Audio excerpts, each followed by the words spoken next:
कंबर रिपोर्ट काजी नियाज़ हुसैन कंबर पीपी तरफां वफाक जी नाजायज़नि खिलाफ पीपी सिंध के सदर निसार अहमद खड़ो की अगवानी में कंबर भुट्टो चौक ते एहतजाजी धरणो वफाकी हुकूमत खिलाफ सख्त नारेबाजी।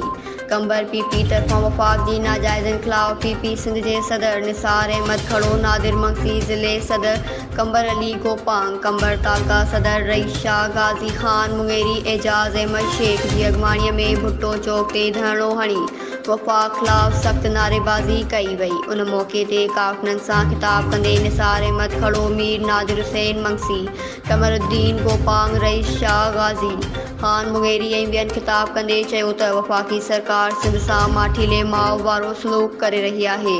पाणीअ खोट पैदा करे हितां जे हारियुनि जे एहतिसाल कंदी वफाकी हुकूमत समझे पई त सूबाई हुकूमत मथां दबाव ईंदो पर अवाम समझी चुकी आहे। इमरान खान अवाम दोस्त न पर अवाम दुश्मन हुक्मरान आहे।